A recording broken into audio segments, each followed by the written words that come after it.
जी हाँ, ओनली 50 दिन बचे हैं आपके एग्ज़ाम के लिए। देखो, आज है 10 मार्च और आपका एग्ज़ाम है 5 मई को। तो कितने दिन बचे? ओनली 50 दिन बचे।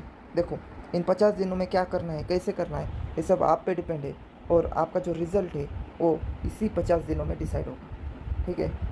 देखो, मैं आपको एक स्ट्रैटेजी बता रहा हूँ, वो आप अगर फॉलो करोगे तो डेफिनेटली आप इसमें सक्सेस पाओगे। मैंने भी ये स्ट्रैटेजी फॉलो की थी और आज मैं महाराष्ट्र के टॉप 10 कॉलेज में से एक कॉलेज में पढ़ रहा हूँ। ठीक है? देखो, तो अपने पास दिन में 24 घंटे होते हैं और हर कोई आपको क्या बताता है कि देखो भाई, दिन रात मेहनत करो। तो ऐसा बिल्कुल मत करना। जी बिल्कुल सुना, सही सुना है। ऐसा बिल्कुल मत करना। दिन रात एकदम टेंशन लेके फ्रस्ट्रेटेड होके पढ़ाई मत करो, मत करो। देखो, जब तक आपका माइंड फ्रेश नहीं रहेगा ना, तो आपका पूरी अच्छी तरह से पढ़ाई नहीं होगा। ठीक है? ऐसे टेंशन में, फ्रस्ट्रेशन में आप अगर पढ़ोगे तो कुछ भी याद नहीं होगा। ठीक है? देखो, दिन में 24 आवर्स होते हैं अपने पास। देखो, अपन अपने दिन की शुरुआत करते हैं 7 बजे से। देखो, 7 बजे उठे, ठीक है, 7 से 9 बजे तक देखो बायोलॉजी पढ़ लो, बायोलॉजी। ठीक है? अगर तुमने सुबह 7 से 9 तक बायोलॉजी पढ़ ली तो क्या है, ये 2 घंटे ना बहुत इफिशिएंटली आपका माइंड काम कर रहा है। ठीक है? तो इन 2 घंटों में अगर आपने 2 चैप्टर पढ़ लिए, छोटे छोटे 2 भी चैप्टर पढ़ लेना, तो आपको ऐसे लगेगा कि बहुत पढ़ाई हुई आज। ठीक है? तो सुबह के 2 घंटे में बायोलॉजी पढ़ लो और इसमें क्या करो, मैक्सिमम 2 चैप्टर्स कवर करने की कोशिश करो। Maximum 2 chapters. ठीक है? छोटे छोटे 2 चैप्टर्स, अगर बड़ा चैप्टर है तो 1 चैप्टर कवर करो। ठीक है? सुबह 7 से 9 में। फिर क्या करो, 9 से 10 में गैप लो, इसमें फ्रेश हो लो, नाश्ता कर लो। ठीक है?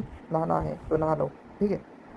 फिर 10 से 12 फिर अगर नहाए तो अपन को एकदम फ्रेश फील होता है, तो 10 से 12 फिर पढ़ाई करना। तो देखो, 10 से 12 फ्रेश माइंड होता है। ठीक है? नहाने के बाद फ्रेश होता है, तो 10 से 12 फिजिक्स पढ़ लो। 10 से 12 फिजिक्स पढ़ लो, 2 घंटा। ठीक है? फिजिक्स के जो भी फार्मूले है, जो भी थ्योरी है, जो भी एमसीक्यू है, आपको जो जो लगता है कि इम्पोर्टेंट है, सब कुछ पढ़ लो इस 2 घंटे में। ठीक है? 10 से 12 फिजिक्स पढ़ो। फिर 12 से 1 क्या करो, खाने के लिए ब्रेक। 12 to 1 PM फिर ब्रेक होगा। ठीक है? इसमें खाना खा लो।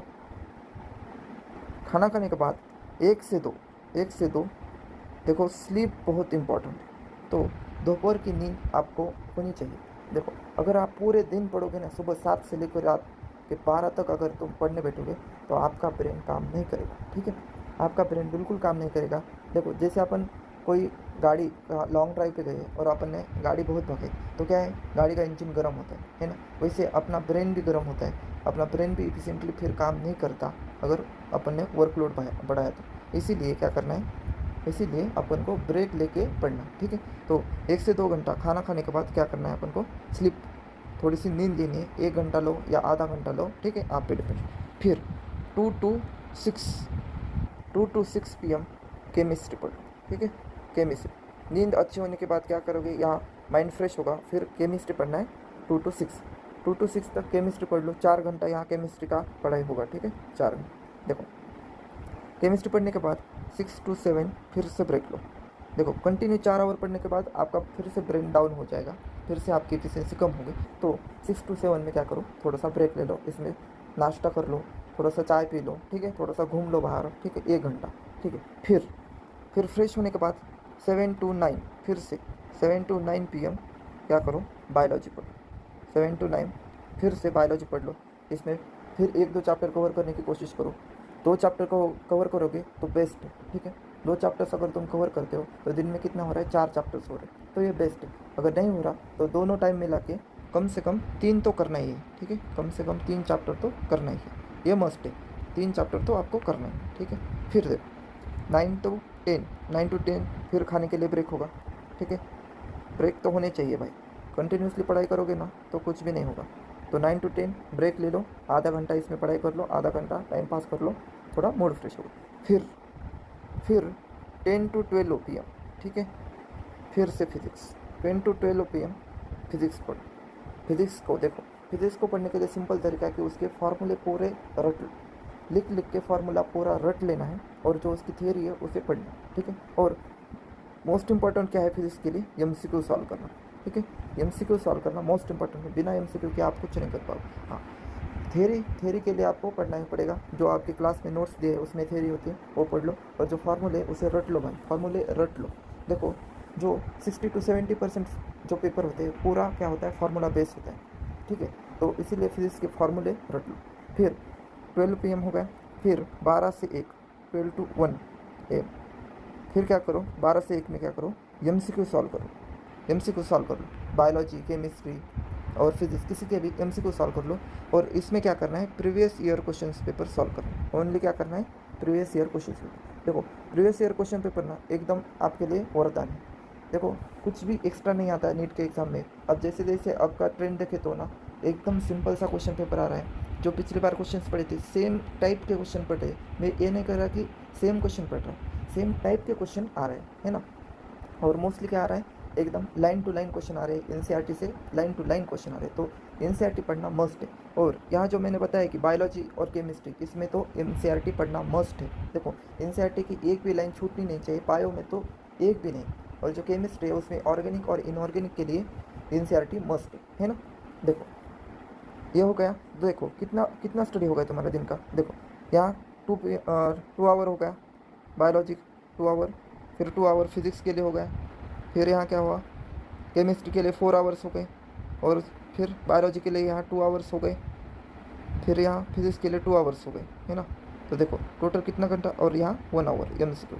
तो देखो टोटल ऐसे अगर अपन ने पढ़ाई की तो टोटल आप क्या करोगे, 4 + 4 + 4 + 1, टोटल 13 आवर्स पढ़ाई हुई। देखो और इससे ज़्यादा करना ही नहीं, इससे ज़्यादा करना ही नहीं, ये बेस्ट है, इतना सफिशियंट है, 13 आवर्स सफिशियंट है आपके लिए। देखो ठीक। अब देखो मैं ये बात बता रहा हूँ कि जो तुमको 3 चैप्टर करना इंपॉर्टेंस क्यों है बायोलॉजी की, मैं बायोलॉजी स्पेसिफिक बता रहा हूँ। देखो बायोलॉजी के टोटल चैप्टर्स कितने हैं, जो 11th में है, 11th में कितने हैं, 17 है ना, 16 17 ऐसे कुछ तो है। और 12th में कुछ है, 12th में कुछ तो 13 14, तो टोटल लगभग 34 या 32 चैप्टर्स है, ठीक है।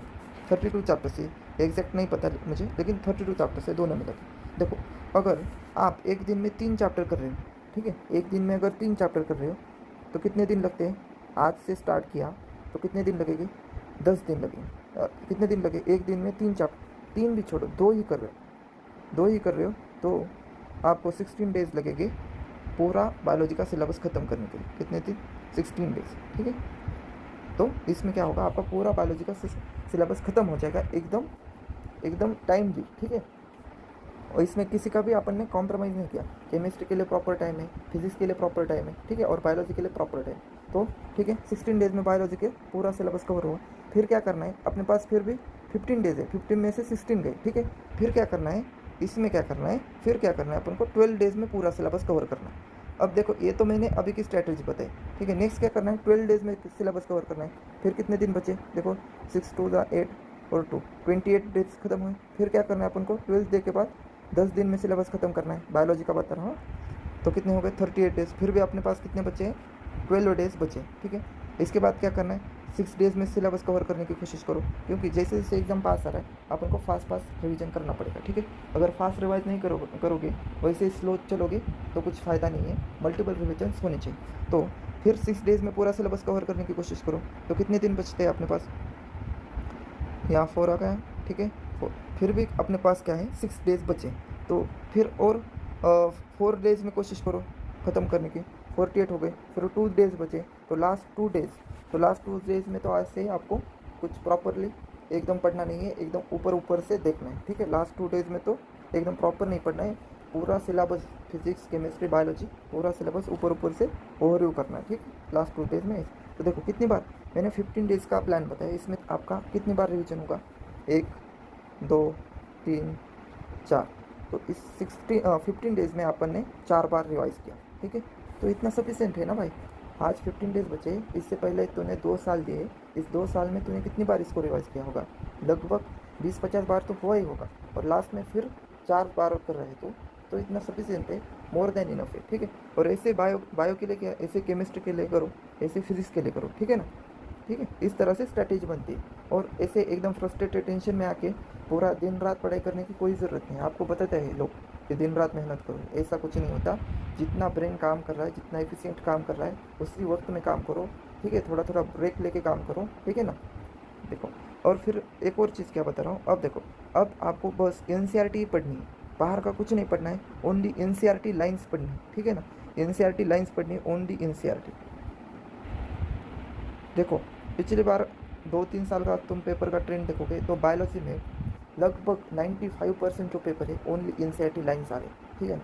कुछ भी चेंज नहीं आ रहा है, जैसे कि जैसे एनसीईआरटी की लाइन्स उठा रहे हैं और एग्जाम में डाल रहे हैं, है ना। तो आपको ओनली एनसीईआरटी लाइन्स पढ़ना है।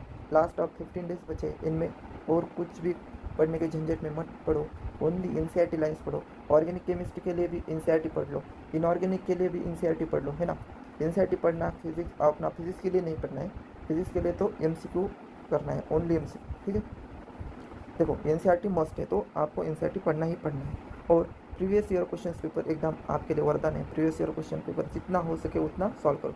देखो, मैं एनसीईआरटी की सीरीज चालू किया है मैंने, उसमें मैं एक चैप्टर 1 या 1.5 घंटे में पूरा का पूरा एनसीईआरटी का रीडिंग एक चैप्टर का ले रहा हूँ। अगर आपसे खुद से 1 घंटे में एनसीईआरटी पढ़ के नहीं होता है तो मेरे वीडियो देख लो, है ना।